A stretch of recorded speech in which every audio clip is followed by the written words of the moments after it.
সুপ্রিয় দর্শক, আসসালামু আলাইকুম। আজকে আমি আপনাদের জন্য বড়ুর গুঁড়া দিয়ে একটা রেসিপি শেয়ার করব। এইভাবে রেসিপিটা তৈরি করলে অসম্ভব মজা হয়। প্রথমে আমি প্যানে আখের গুঁড়োটা নিয়ে নিলাম 2 চামচ। এবার ওর ভিতরে 1 টেবিল চামচ চিনি অ্যাড করে দিলাম।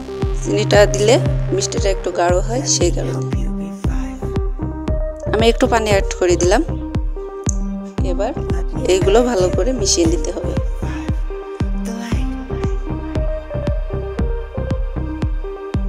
আমি আরেকটু গুড় অ্যাড করে দিলাম,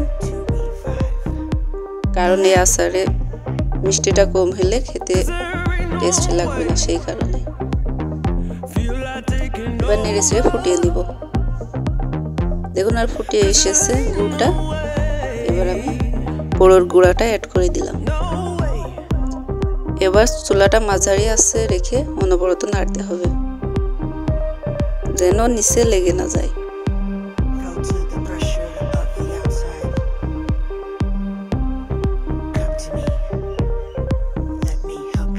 আর ভিডিওটা যে যেখান থেকে দেখছেন অবশ্যই সাবস্ক্রাইব করবেন, লাইক করবেন, শেয়ার করে দেবেন।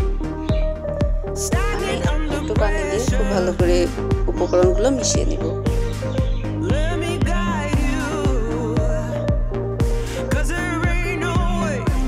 এবার একটু জিরার গুঁড়া অ্যাড করে দিলাম, দিয়ে আবার খুব ভালো করে মিশিয়ে নিতে হবে।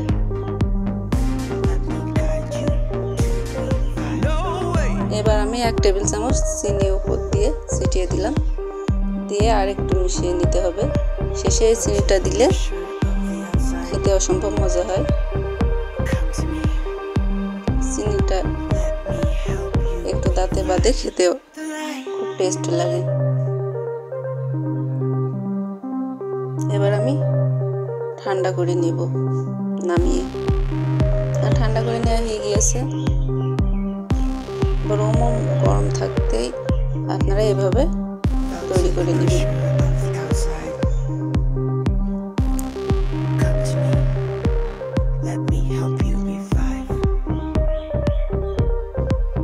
আর বড়ুর গুঁড়ার লাড্ডুটা তৈরি হয়ে গিয়েছে। এটা খেতেও অসম্ভব মজা হয়। আপনারা অবশ্যই বাসায় ট্রাই করে দেখবেন এভাবে।